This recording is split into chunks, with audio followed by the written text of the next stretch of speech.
അപ്പോൾ അത് നമ്മൾ വന്നിരിക്കുന്നത് വീട്ടിലുണ്ടാക്കാൻ പറ്റിയ ഇറച്ചിക്കും പച്ചക്കറിയിലും അതുപോലെ തന്നെ മീറ്റിനൊക്കെ പറ്റിയുള്ള ഗരം മസാലയുടെ റെസിപ്പിയാണ്. അതിനായിട്ട് ഒരു പാക്കറ്റായിട്ട് കടയിൽ നിന്ന് വാങ്ങിയതാണ് കേട്ടോ. അപ്പോൾ അതിൽ കുറച്ച് ഇൻഗ്രീഡിയൻസ് ഞാൻ മാറ്റി വെച്ചിട്ടുണ്ട്. നമ്മൾ ഗരം മസാലയും മീറ്റ് മസാലയായിട്ട് ഉണ്ടാക്കുമ്പോൾ ജാതിപത്രിയും ജാതിക്കക്കുരു ഒന്നും ഇടില്ല. പിന്നെ മഞ്ഞൾ പൊടിയത് കാരണം എടുത്തിട്ടില്ല. പിന്നെ പട്ട കുറേ ഇടണ്ട കേട്ടോ. പട്ടയുടെ കുത്തധികം വന്നു കഴിഞ്ഞാൽ നമ്മുടെ മസാലപ്പൊടിക്ക് ടേസ്റ്റ് ഉണ്ടാവില്ല. അപ്പോൾ കുറച്ച് പട്ടയും മാറ്റി വെച്ചിട്ടുണ്ട്. മറ്റേതൊക്കെ നമുക്കൊരു ബിരിയാണി മസാലയൊക്കെ ഉണ്ടാക്കിയെടുക്കാം. ഇതിലൊരു ബേ ലീഫ് ഉണ്ട്, അതുപോലെ തന്നെ തക്കോല ഉണ്ട്, ഏലക്കായ ഉണ്ട്, ഗ്രാമ്പു ഉണ്ട്. പെരിഞ്ജീരകത്തിൻ്റെ അളവ് എപ്പോഴും കൂടിയിരിക്കണം. പിന്നെ 2 വലിയ ഏലക്കായ, അത് 2 എടുത്തിട്ടുള്ളൂ. ബാക്കിയുള്ളത് നമ്മൾ ബിരിയാണി മസാലയ്ക്ക് മാറ്റിയിട്ടുണ്ട്.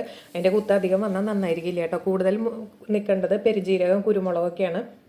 ഇത് ചിക്കന് മാത്രമല്ല പച്ചക്കറിക്കും നമ്മൾ ഉരുളൻകിഴങ്ങ് കറി കോളിഫ്ലവറൊക്കെ ഉണ്ടാക്കുമ്പോൾ കുറച്ച് ഇട്ടാൽ മതി കേട്ടോ. അടിപൊളി ടേസ്റ്റ് തന്നെയാണ്. മീറ്റ് മസാലയായിട്ടും ചിക്കൻ മസാലയായിട്ടൊക്കെ ഈ ഒരൊറ്റ മസാല മതി. പിന്നെ നമ്മൾ ബിരിയാണി മസാലയാണ് ഉണ്ടാക്കുക. പിന്നെ നല്ലോണം ചൂടായി വന്ന ചീനച്ചട്ടിയിലേക്ക് പട്ട ഒന്ന് ആദ്യം ഇട്ട് കൊടുക്കുക, ബേ ലീഫും. പിന്നെ അതിലേക്ക് തക്കോല ഇട്ട് കൊടുക്കുക.